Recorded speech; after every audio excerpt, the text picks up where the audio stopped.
Good morning, good morning, good morning. We are reading Genesis 3. Here we go. The first sin and its punishment. Now, the serpent was more crafty than any other wild animal that the Lord God had made. He said to the woman, "Did God say, 'You shall not eat from any tree in the garden?'" The woman said to the serpent, "We may eat of the fruit of the trees in the garden, but God said, 'You shall not eat of the fruit of the tree that is in the middle of the garden, nor shall you touch it, or you shall die.' But the serpent said to the woman, 'You will not die, for God knows that when you eat of it, your eyes will be opened, and you will be like God, knowing good and evil.' So when the woman saw that the tree was good for food, and that it was a delight to the eyes, and that the tree was to be desired to make one wise, she took of its fruit and ate.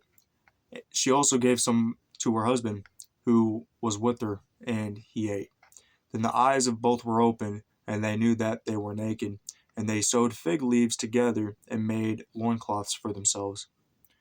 They heard the sound of the Lord God walking in the garden at the time of the evening breeze. And the man and his wife hid themselves from the presence of the Lord God among the trees of the garden. But the Lord God called to the man and said to him, "Where are you?" He said, "I heard the sound of you in the garden, and I was afraid because I was naked, and I hid myself." He said, "Who told you that you were naked?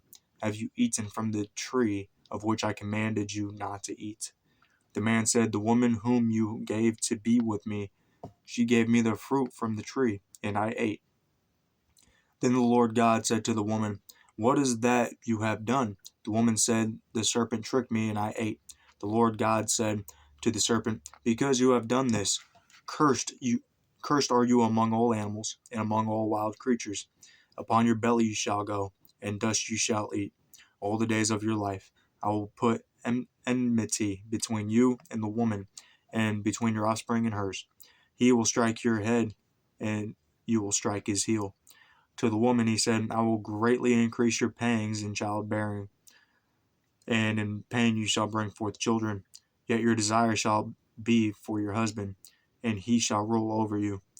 And to the man he said, because you have listened to the voice of your wife, and you have eaten of the tree about which I commanded you, you shall not eat of it.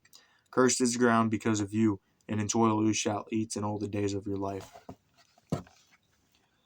Thorns and thistles it shall bring forth for you, and you shall eat the plants of the field. By the sweat of your face you shall eat bread until you return to the ground, for out of it you were taken. You are dust, and to dust you shall return. The man named his wife Eve, because she was the mother of all living. And the Lord God made garments of skins for the man and for his wife, and clothed them. Then the Lord God said, "See, the man has become like one of us, knowing good and evil. And now he might reach out his hand and take also from the tree of life and eat and live forever." Therefore the Lord God sent him forth from the garden of Eden to till the ground from which he was taken.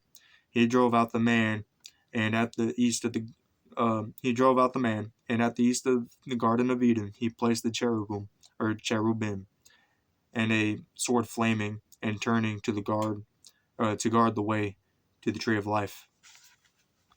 That is Genesis 3. Thank you.